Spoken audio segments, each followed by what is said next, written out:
ఒక ఊరిలో రామయ్య అనే రైతు ఉండేవాడు. అతను ఎంతో నిజాయితీగా, కష్టపడి పొలం పనులు చేసి తన కుటుంబాన్ని పోషించేవాడు. కాని అతనికి ధనికత లేదు.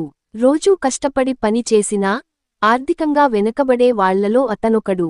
ఒకరోజు రామయ్య పొలంలో పని చేస్తుండగా అడవిలోంచి ఒక వృద్ధుడు వచ్చాడు. వృద్ధుడు చాలా అలసిపోయి, బిడ్డా, నాకు తాగడానికి నీళ్లు ఇస్తావా అని అడిగాడు. వృద్ధుడు రామయ్య వెంటనే నీళ్లు ఇచ్చాడు. వృద్ధుడు నవ్వుతూ చెప్పాడు, నీవు గొప్ప మనిషివి, నీ సహాయం మర్చిపోలేను అని చెప్పి పక్కనే ఉన్న చెట్టు కిందికి వెళ్లి క్షణాల్లో ఆవిరైపోయాడు. ఆ ఆశ్చర్యాన్ని చూసిన రామయ్య కంగారుపడ్డాడు. రాత్రి అతనికి ఒక కల వచ్చింది. కలలో శివుడు ప్రత్యక్షమయ్యాడు. రామయ్య, నీవు చేసిన ఉపకారం వల్ల నీకు వరం ఇస్తున్నాను.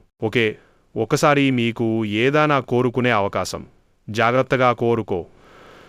రామయ్య ఉదయం లేచి సంతోషంగా ఆలోచించాడు. చివరికి తను ఏమి కోరాలో నిర్ణయించలేక గ్రామ పెద్ద వద్దకు వెలసాగాడు. పెద్ద మనిషి రామయ్యతో ఇలా అన్నాడు, ధనం కోరుకోగలవు, కాని అది అశాంతి తీసుకురావచ్చు. విద్య కోరుకుంటే జ్ఞానం కలుగుతుంది, కాని ఓర్పు కావాలి. ఆరోగ్యాన్ని కోరుకుంటే జీవితం సుఖంగా ఉంటుంది.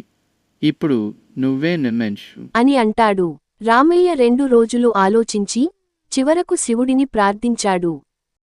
ఓ ప్రభూ, నాకు మంచి మనసు కావాలి. నా ద్వారా ఇతరులకు మేలు జరిగేలా చూడండి అని అడుగుతాడు రామయ్య. అప్పుడు శివుడు ఇలా అంటాడు, నీవు సకల గుణాల మూలమైన మంచి మనసు కోరుకున్నావు. నీకు ధనం, విద్య, ఆరోగ్యమాన్ని దానితో పాటే లభిస్తాయి అని వరమిచ్చాడు శివుడు. ఆ తరువాత రామయ్య గ్రామంలో అత్యంత ఆదరణ పొందినవాడయ్యాడు. అతని మంచి నడవడి వల్ల అతనికి గొప్ప అవకాశాలు వచ్చాయి. ధనవంతుడైనా ఎప్పుడూ వినయంగా ఉండేవాడు. గర్వించలేదు. ఎప్పుడూ ఇతరుల కోసం జీవించేవాడు. ఈ కథలో నీతి: మంచి మనసు ఉన్నవాడు నిజమైన ధనవంతుడు. ప్రతి ఒక్కరికీ మేలు చేయాలనే ఆలోచన ఉంటే జీవితంలో అన్నీ వస్తాయి: ధనం, జ్ఞానం, ఆరోగ్యం, సంతోషం.